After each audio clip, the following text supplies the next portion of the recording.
ഇവിടെ നമ്മളോടൊപ്പം രണ്ട് ആളുകൾ ചേരുന്നുണ്ട്. ഒന്ന് ഇവിടെ അദ്ദേഹത്തിൻ്റെ വീട് തകർന്നു പോയിട്ടുണ്ട്, അന്ന് വൈകിട്ട് രക്ഷപ്പെട്ട ആളാണ്. മറ്റൊരു ചേട്ടനുണ്ട്, അദ്ദേഹം സ്കൂൾ എങ്ങനെ ഇവർക്ക് വീട് രണ്ടുപേരുടെയും വീട് നഷ്ടപ്പെട്ട ആളുകളാണ്. അവരുടെ ഒരു അനുഭവം അവർ നമ്മളോട് പറയാമെന്ന് അവർ സമ്മതിച്ചിട്ടുണ്ട്. നമുക്ക് അവരോട് ചോദിക്കാനാണ്. ചേട്ടാ, അന്ന് രാത്രി നമ്മൾ 6 മണിക്കൂടെ രക്ഷപ്പെട്ടത് കൊണ്ടാണ് കഴിച്ചിലായത്. ഞാനും പിന്നെ മരുമകളുണ്ടായിരുന്നു. രാവിലെ മരുമകളെ വീട്ടിൽ നിന്ന് ആളെ വാപ്പാനെ വിളിപ്പിച്ച് മരുമകളെ കയറ്റി വിട്ടപ്പോൾ 3 മണിയായപ്പോൾ ഞാൻ അവിടെ ടൗണിലായിരുന്നു. ടൗണിൽ നിന്ന് എനിക്ക് എന്താ പറയുക ഒരു പരവേശം പോലെ. അപ്പോൾ ഞാൻ നേരെ വീട്ടിൽ വന്നപ്പോൾ വൈഫിൻ്റെ അടുത്ത് പറഞ്ഞ് നമുക്ക് ഇവിടുന്ന് പോവുക. പിന്നെ ഇവിടെ എന്താ പുഴയിൽ എന്തോ ഒരു ഇത് മാറിയിരിക്കണം, കളറ് മാറിയിരിക്കണ്, വെള്ളത്തിനൊരു കളറ് മാറ്റം കുറേ നേരമായിട്ടുണ്ട് പറഞ്ഞു. അപ്പോൾ വൈഫ് പറഞ്ഞ് നമുക്ക് വേണമെങ്കിൽ മുകളിൽ കയറിക്കാം, അവിടെ സേഫായിരിക്കും, പിന്നെ വെള്ളമല്ല കയറി ഇറങ്ങുള്ളൂ പറഞ്ഞു. ഞാൻ പറഞ്ഞു നീ വേണമെങ്കിൽ കയറിയിരുന്നോ, ഞാൻ പോവുകയാണെന്ന് ദേഷ്യം പിടിച്ച് പറയണ മാതിരി പറഞ്ഞതാണ്. അപ്പോൾ വൈഫ് പറഞ്ഞ് നമുക്ക് വേഗം പോവാം. അപ്പോൾ അവൾക്കും അത് കണ്ടപ്പോൾ തന്നെ മനസ്സിലായി. ഞങ്ങൾ രണ്ടാളും ഇങ്ങോട്ട് വരുമ്പോൾ നമ്മളെ തൊട്ടടുത്തുള്ളവരൊക്കെ ഞങ്ങൾ വിളിച്ചു. ആ കെട്ടിടം കണ്ട ആ വലിയ പാറ, ആ പാറ തന്നെ, ആ പാറന്റെ അവിടെ തന്നെയാണ് നമ്മൾ ക്യാമറ. ആ 2 നില കെട്ടിടം ഇല്ല, 2 നില ആ 2 നില കെട്ടിടം കാണിക്കുമോ? ആ 2 നില ഇപ്പുറത്ത് കാണുന്ന ആ പാറയാണ് നിങ്ങളുടെ വീടിരുന്നല്ലേ? പിന്നെ എന്തൊരു ദയനീയ അവസ്ഥയാണ്. ഇപ്പോൾ അവരുടെ വീട് ചൂണ്ടിക്കാട്ടുമ്പോൾ ആ പാറയാണ് ചൂണ്ടിക്കാട്ടുന്നത്. പറഞ്ഞോളൂ. ആ പാറയുടെ അടുത്താണല്ലേ. അപ്പോൾ പിന്നെ ഞങ്ങൾ വരുമ്പോൾ അവർ അടുത്തുള്ളവരൊക്കെ ഞാൻ വിളിച്ചു. അപ്പോൾ വന്നു നമുക്ക് നാളെ വേണമെങ്കിൽ വരാമല്ലോ, വേഗം വരീന്നൊക്കെ പറഞ്ഞ്. അപ്പോൾ അവർ പറഞ്ഞ് നിങ്ങൾക്ക് പേടിയാണ്, നിങ്ങൾ പോയിക്കോളി, ഞങ്ങൾ ഇതിൻ്റെ മുകളിൽ കയറിക്കളാറിന്, എന്നാൽ സൂക്ഷിച്ചോളി എന്നൊക്കെ പറഞ്ഞ് ഞങ്ങൾ വന്നു. അപ്പോൾ ഇപ്പോൾ കുറച്ച് ഇപ്പുറത്ത് വന്നപ്പോൾ 2 ടീമുണ്ടായിരുന്നു, മോഹൻ എന്ന് പറഞ്ഞിട്ടും പ്രേം പറഞ്ഞിട്ടും. അപ്പോൾ അവർ പിന്നെ അവിടെ ഉണ്ടായി. മോഹനെ ഇവിടുന്ന് ഞാൻ കാണുന്നത്, മോഹനേട്ടനെ ഇവിടുന്ന് കാണുന്നത്. അപ്പോൾ മോഹനേട്ട ഇവിടുന്ന് പോവാ, ഞങ്ങൾ പോവുകയാണ്, നിങ്ങൾ എങ്ങോട്ട് എവിടെയെങ്കിലും പോകാമെന്ന് പറഞ്ഞു. അപ്പോൾ അയാൾ പറഞ്ഞ് പെണ്ണുങ്ങൾ വിടില്ല പറഞ്ഞു. പക്ഷെ അവിടെ എത്തിയപ്പോൾ പെണ്ണുങ്ങളല്ല വിടാത്ത, അയാൾ എന്തോ വെള്ളത്തിലാന്ന് തോന്നുന്നു പറയുന്നേ.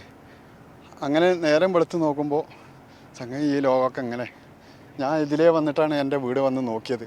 പിന്നെ എന്തിപ്പോൾ ക്യാമ്പിൽ നിന്ന് ഞാൻ ഇപ്പോൾ ഇന്ന് വന്നതാണ്.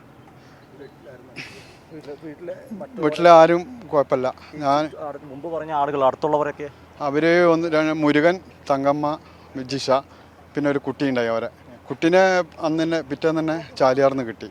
പിന്നെ ഒരാളെ കൈ മാത്രമേ കിട്ടിയുള്ളൂ, ബാക്കിയുള്ളവർ കിട്ടിയില്ല. ഞാൻ കൂടുതൽ അത് ചോദിക്കുന്നില്ല, നമുക്കറിയാം നിങ്ങളുടെ മാനസികാവസ്ഥ. ചേട്ടൻ്റെ പേരോട് അലി ചേട്ടൻ അല്ലേ?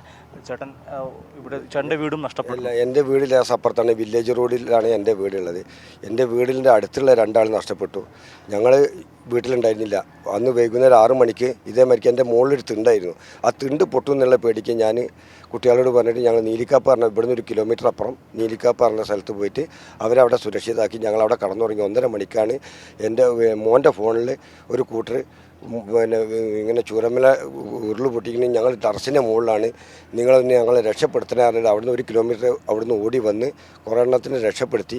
പിന്നെ 2ാമത്തെ പൊട്ടിനെ രക്ഷപ്പെടുത്താൻ ആരും കഴിഞ്ഞില്ല. പിന്നെ രക്ഷപ്പെടുത്താൻ പറഞ്ഞാൽ ഞങ്ങളൊക്കെ പോയിരുന്നു. ഈ കെട്ടിടം ഇങ്ങനെ ബലങ്ങിന് ഇങ്ങോട്ട് നിന്നു.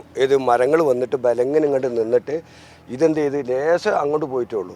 ബാക്കി തിരിഞ്ഞ് അങ്ങോട്ട് പോയതുകൊണ്ട് ഒരു 1000-1500 ആൾക്കാർ നഷ്ടപ്പെടാതെ നിന്നു. ഈ ബിൽഡിങ് ഞങ്ങൾ നല്ലൊരു വെള്ളാർമല സ്കൂൾ, ഈ ബിൽഡിങ് ഇല്ലെങ്കിൽ നീലിക്കാപ്പ് വരെ ഉണ്ടാവില്ല. ഈ പള്ളി പരിസരം അങ്ങനെ മൊത്തത്തിൽ അടിച്ചു പോയി. ഇത് പുതിയ 1 വർഷമായിട്ടില്ല, 1 വർഷമായിട്ടില്ല. ഓൺലൈനിലാണ് ഇതിനൊക്കെ പിന്നെ അന്ന് മുഖ്യമന്ത്രി ഉദ്ഘാടനം ചെയ്തത്. ദൈവത്തിൻ്റെ മതിൽ എന്ന് വേണമെങ്കിൽ പറയാം. ദൈവത്തിൻ്റെ മതിൽ, ഈ മതിൽ ദൈവത്തിൻ്റെ മതിലെന്ന് പറയാം. പക്ഷെ ദൈവം ഇല്ലാന്ന് നമുക്ക് ചിലപ്പം കരുതി പോകും ഇങ്ങനത്തെ അവസ്ഥ കണ്ടിട്ട്. എൻ്റെ വീട് നഷ്ടപ്പെട്ടു. ജീവിതാവസ്ഥ കാണുമ്പോൾ ഒരു വിത്ത് വരെ പിന്നെ ഇല്ലാതെ തുടച്ച് കൊണ്ടുപോയിട്ടുള്ള കുടുംബങ്ങളുണ്ട്. വൺമതിൽ അതെ. അല്ല, ഞാൻ വീട്ടിൽ, മോനൊക്കെ ക്യാമ്പിലാണ്. വീട് നഷ്ടപ്പെട്ടുകൊണ്ട് ക്യാമ്പിലാണ്. നിങ്ങളുടെ 2 പേരുടെയും ഒരു അവസ്ഥ അറിയാം. ഞങ്ങൾക്ക് ഈ അവസരത്തിൽ ഒന്ന് മാത്രമേ പറയാനുള്ളൂ, നാട് നിങ്ങളോടൊപ്പം ഉണ്ട്. എല്ലാവരും, അത് രാഷ്ട്രീയമൊന്നുമില്ല, സമൂഹമാകെ നമുക്ക് ഒരുമിച്ച് മുന്നേറാം. ഇപ്പോൾ ഇത് അഖിലേഷ്, ഈ ബിൽഡിംഗ് കൂടെ കാണിക്കാം. ഇവർ സൂചിപ്പിച്ച ആ ബിൽഡിങ് ഒരു വൻമതിലായി തീർന്ന വെള്ളാമര സ്കൂളിൻ്റെ കിഫ്ബി മുഖേന പണിത ഈ സ്കൂൾ ബിൽഡിങ്, അതിൻ്റെ അടിഭാഗത്ത് തകർച്ച ഉണ്ടായെങ്കിലും ഒരു മതിലായി രൂപപ്പെട്ടുകൊണ്ട് ഒരു 100 കണക്കിന് ആളുകൾക്ക് രക്ഷ നൽകിയത് ഞാൻ പറയുന്നതല്ല. ഇവിടെയുള്ള 2 പേര് അഷ്റഫ് ഏട്ടൻ പറഞ്ഞൊരു കാര്യമാണ്, അലിക്കയും അഷ്റഫ് ഏട്ടനും പറഞ്ഞൊരു കാര്യമാണ്, അവരുടെ അനുഭവത്തിൽ നിന്ന് അവർ പങ്കുവെക്കുന്ന ഒരു കാര്യമാണ്. തീർച്ചയായിട്ടും ഇത് ഒരു ആളുകൾക്ക് സഹായമായി തീർന്ന ഒരു കാര്യം തന്നെയാണ്. ചൂരൽമല കൈരളി ന്യൂസിന് വേണ്ടി എന്തെങ്കിലും ഞങ്ങൾക്ക് സർക്കാരിനോട് പറയാനുള്ളത്, ഞങ്ങളെ ഇനി ഇവിടെ ജീവിക്കാൻ കഴിയില്ല.